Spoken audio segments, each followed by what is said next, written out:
Hello students, welcome to the My Dream, India's first ever e-learning platform. Here we discuss each and every topic in terms of what that topic is and then why we study that and lastly how we study that. Today here I am going to discuss electric field.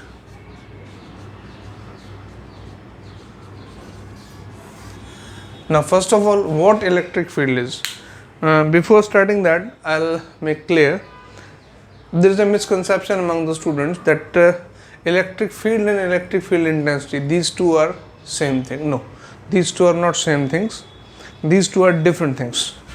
Electric field and electric field intensity.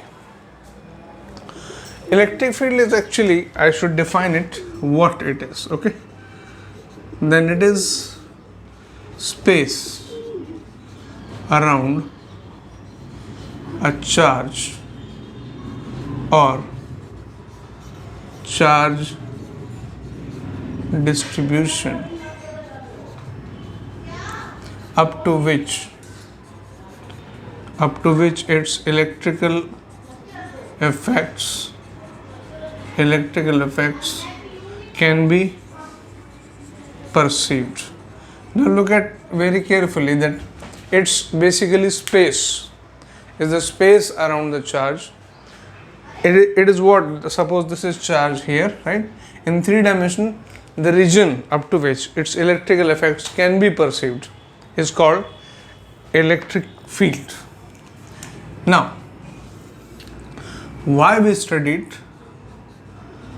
Of course, we basically what we want that there are multiple charge configurations, like there is a straight line having some charge, there is some plate having some charge, there is some spherical 3D surface, and there can be charge in 1D, 2D or 3D situation. Then we want to calculate its influence around the space. So this is the reason why we study it. We just want to find their influences and then we can make it utilizable for lots of experiences where we utilize it, right? So this is the reason why we study that. And how it is studied, now I should explain here. How it is studied? It is studied in 3 different ways. How it is studied? First way is vector method. In vector method, we calculate electric field intensity, E vector. In plain words, if I define electric field intensity, it is what? In any space where there is electric field, I place a test charge. Test charge is a unit positive charge which itself experiences the electric force, which experiences the electric field, but it doesn't produce its own, right? It is experiencing a force F. Then the electric field intensity is defined as E is equal to, now what is it? The electric field intensity in terms of force is defined force experienced by a unit positive test charge. Now force is a vector quantity, so electric field intensity is also a vector quantity. Another way is scalar method.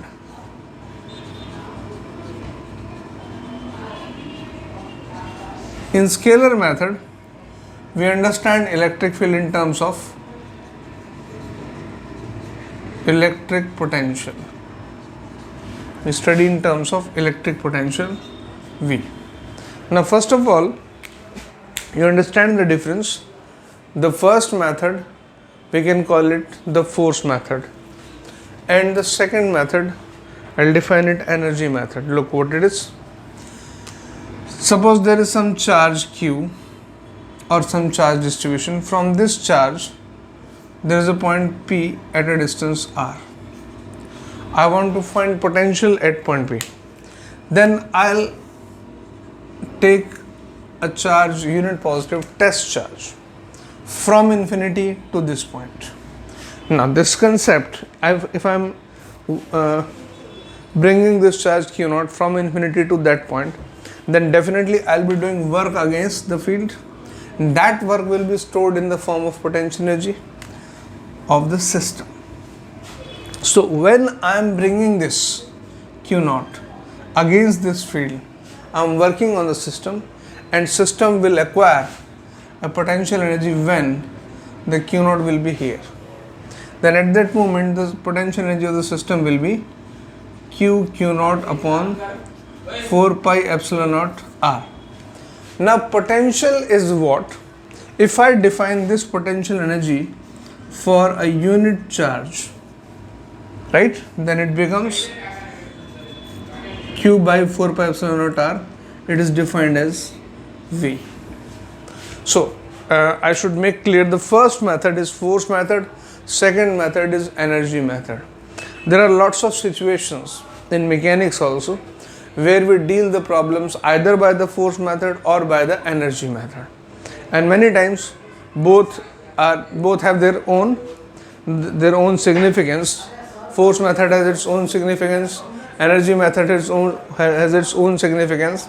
So we must know both of the methods, we must know both of the definitions. Now I come to the third, and that is what? The graphical method, right? The third one is the graphical method. In graphical method, what we do, actually we are doing what, like I hope you have studied in class 9th and 10th. We keep a magnet around which we place around a magnet, we place a magnetic needle and we draw lines and dotted. This experiment you may have done in class 9th or 10th. In the similar way, actually we are doing here, in case of magnetic field, we mapped the magnetic field. In a similar way, here also we will be mapping the electric field. Now it has simple its own consequences, right?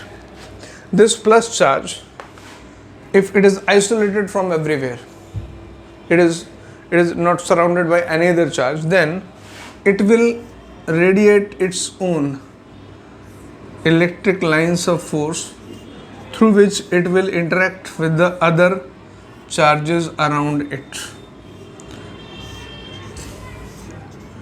These are imaginary lines, but these make to understand the electric field very easy, because we can understand them graphically.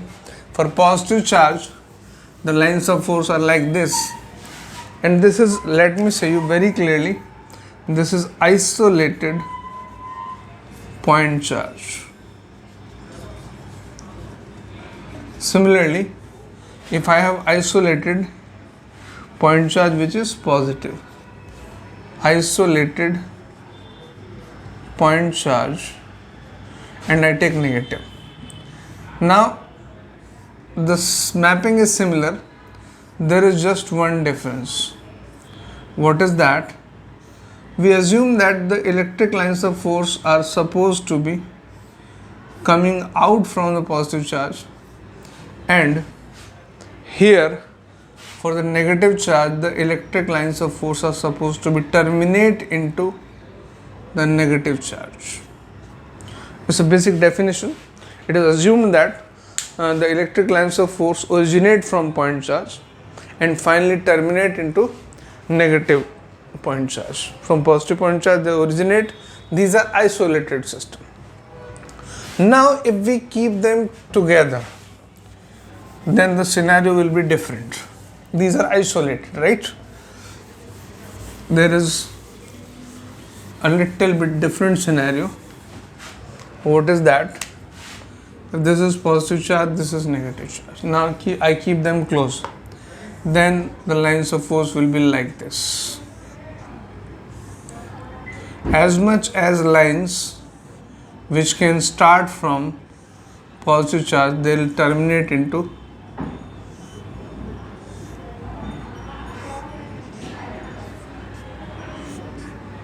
like this. It will be something like this.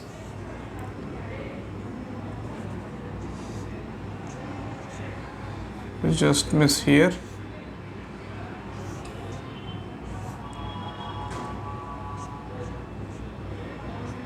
Getting this point is the graphical view of the electric lines of force. This is what electric lines of force. This will be, so they contract longitudinally, right?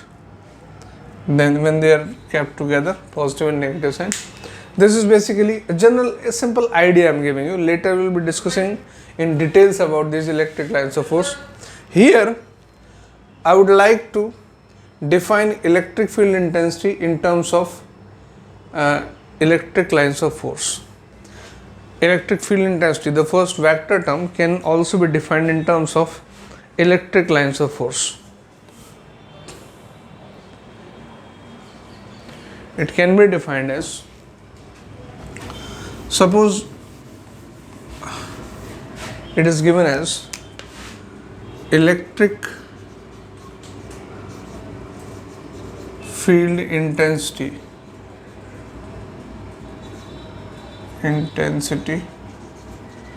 E is equal to number of electric lines of force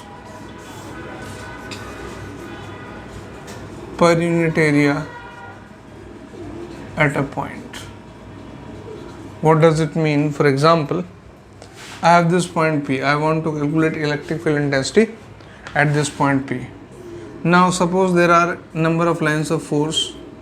The lines of force are in this way here. I assume a unit area here, area A, and the number of lines of force is suppose n naught. Then n naught upon A will give the electric field intensity at this point P. Got it? So the same electric field is described in three different ways, but three are not independent. They are interdependent also. Later we will be making there is just one connection I make, electric field intensity and the electric lines of force, right? And there are multiple other relations also. We will be studying in details later. Now I come to find the electric field intensity due to the multiple charges, electric field intensity due to various systems. Here I am going to discuss electric field intensity due to various systems. First, I take electric dipole. Let's first understand what electric dipole is. Electric dipole is collection of two equal and opposite charges which are placed very close to each other. Practically saying, for example, it is what? Two equal and opposite point charges placed at a very small distance apart,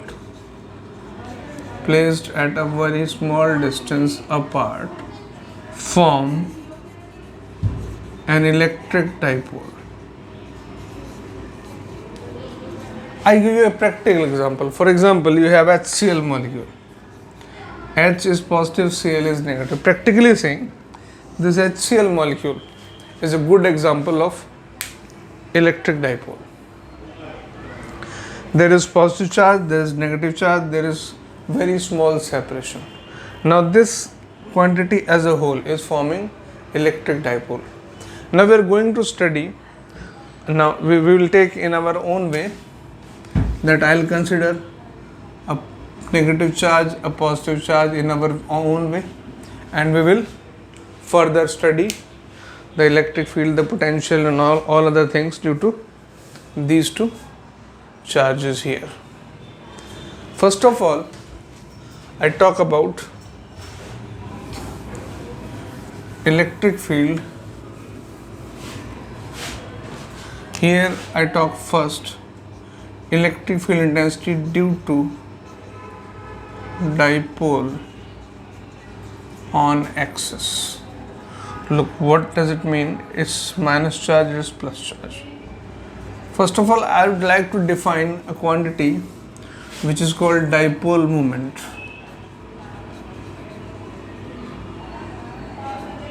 Dipole moment P vector. This quantity is simply what? Either of the charge multiplied to the distance between these two. If distance between these two charges is 2a, then the dipole moment is defined as q into 2a. Direction of P is taken from negative to positive charge. Now this is the direction of dipole. This is point A, this is point B, from A to B. Now this line is called its axis. I am considering any point M on this axis such that this point, central point O, the distance from O to M is R, and R is far greater than A. Simultaneously I am saying this. I am taking a point on the axis. From center it is at a distance R, this point is M, okay. We are taking this point such that R is far greater than A. Now we are supposed to find electric field due to this dipole on this point M, right?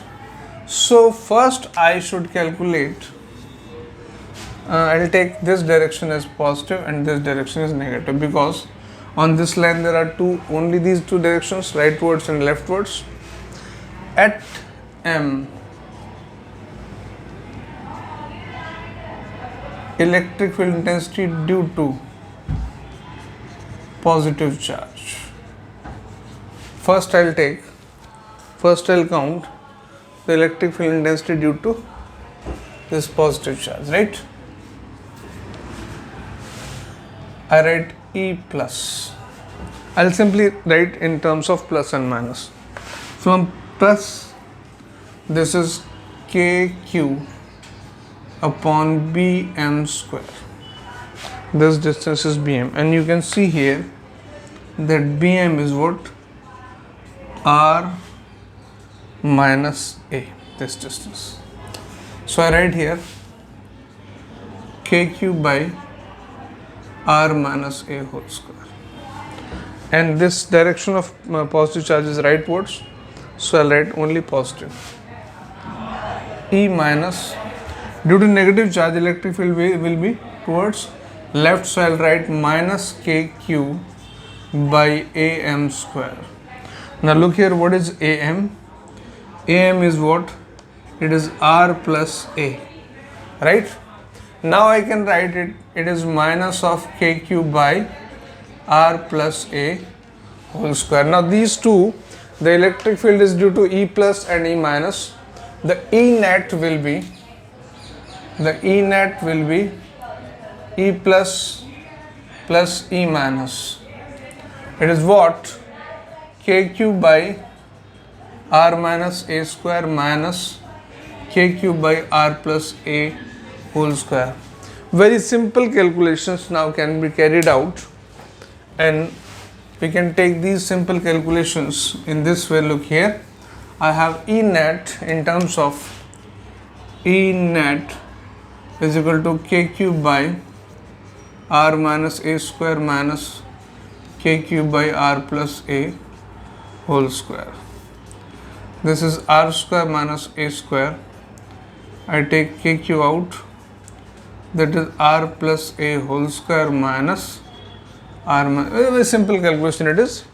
I just take LCM these two, r minus a whole square, r plus a square, it is r square minus a square whole square.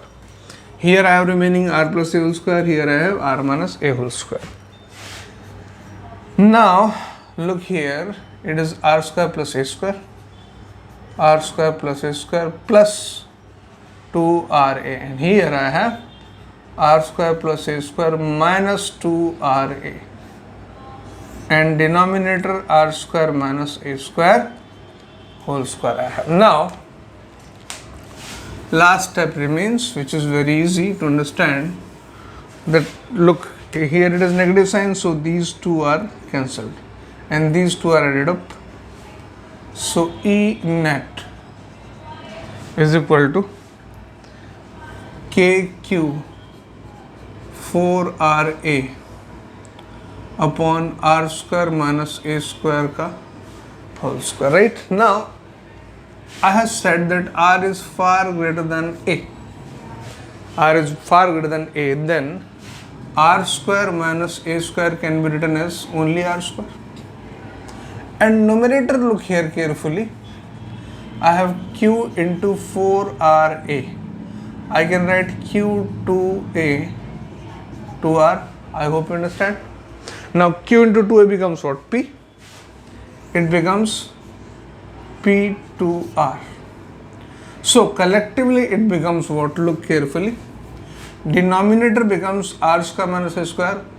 It is R square. So E net is equal to KP2R upon R4. From 1R is cancelled, then E net equals to 2KP upon R cube.